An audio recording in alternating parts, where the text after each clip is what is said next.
यहाँ पर हमारे पास सवाल में ये दिया हुआ है कि एक आपके पास इंक्लाइंड प्लेन है, राइट। उस पर से बेसिकली इंक्लाइंड प्लेन का एंगल दिया हुआ है कि थीटा है। एक ऑब्जेक्ट है जिसका मोमेंट ऑफ इनर्शिया है आई, उसको बेसिकली आगे की तरफ स्पीड दिए हुए हैं वी,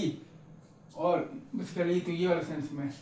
एंटी क्लॉकवाइज सेंस में, मतलब वही तो वी के डायरेक्शन वाले ही सेंस में एंगुलर स्पीड दिए मतलब दिए हुए हैं बेसिकली ओमेगा, और वो ऐसे देकर रिलीज किए हैं ताकि आपके पास v is greater than omega are है, राइट।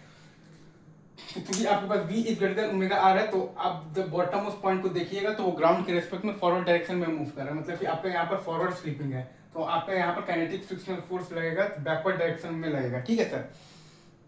और काइनेटिक फ्रिक्शनल फोर्स ये कोशिश करेगा कि v is equal to omega r आ जाए, क्योंकि काइनेटिक फ्रिक्शनल फोर्स तो क्या यहाँ पर तो कोशिश कर रहा है, तो बैकवर्ड डायरेक्शन में लगकर काइनेटिक फ्रिक्शनल फोर्स तो कोशिश कर रहा है कि वो तो v को घटा रहा है, और वो बेसिकली आपका ये तो ओमेगा बढ़ा रहा है, मतलब कि ओमेगा आर को बढ़ा रहा है, और वो ट्राई कर रहा है कि v is equal to omega R हो जाए, और फिर स्टैटिक फ्रिक्शनल फोर्स अपने आप को ऐसे एडजस्ट करेगा ताकि तो v is equal to omega are तो है ही है, और इसके साथ साथ a is equal to alpha are भी हो जाए, और v is equal to omega r, pure rolling maintain रहे, right sir. Is it true? ये चीज आपको बहुत अच्छे से दिखना चाहिए, राइट। अच्छा, अब तो ये वो ट्राई करेगा, लेकिन होगा कि नहीं वो डिपेंड करता है कि म्यू के का वैल्यू क्या है, right sir. Is it true?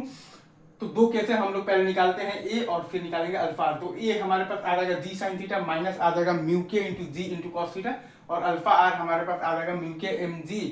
Into cos theta into R square और बाई आई।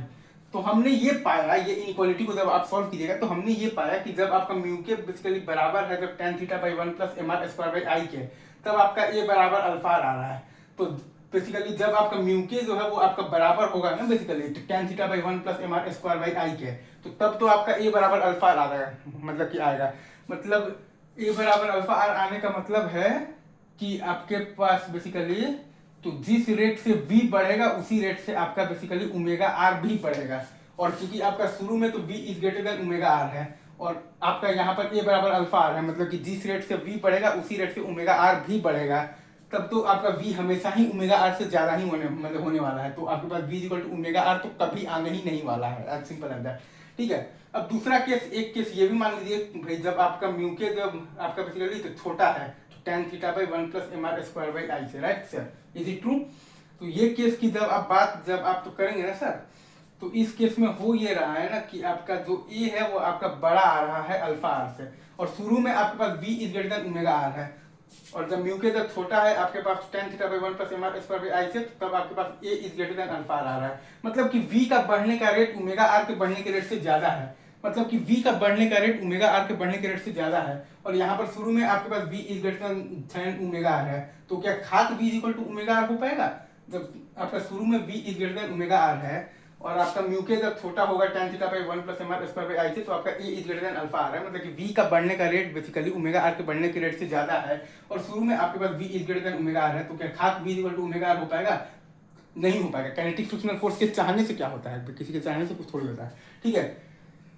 वैसे ही अब एक ये फाइनल केस है लास्ट, जब आपका म्यू के ज्यादा है basically tan theta by 1 plus M R square by I से, लास्ट केस है कि जब आपका म्यू के ज्यादा है tan theta by 1 plus M R square by I से, right sir. Is it true? Is it true? Is it true? तो ये केस में अगर आप ध्यान दीजिएगा ना सर, तो आपके पास हो ये रहा है ना कि ए जो है वो आपका बेसिकली छोटा आ जा रहा है अल्फा आर से, मतलब कि v के बढ़ने के रेट से बेसिकली ज्यादा है ओमेगा आर के बढ़ने के रेट से, तो ये वो केस है जहां पर कि v के बढ़ने का रेट से ज्यादा है ओमेगा आर के बढ़ने का रेट, और शुरू में आपके पास v is greater than omega are है, तो ये केस में आपका एक टाइम पर v is equal to omega R आएगा, और फिर स्टैटिक फ्रिक्शनल फोर्स अपने आप को ऐसे एडजस्ट कर लेगा ताकि v is equal to omega are तो है ही है, और इसके साथ साथ a is equal to alpha are भी हो जाए, और v is equal to omega are तो प्योर रोलिंग मेंटेन रहे। आई गेस मैंने ये पूरा बहुत अच्छे से एक्सप्लेन कर दिया है, एंजॉय कीजिए। चलिए सर, तो thank you very much, love you guys.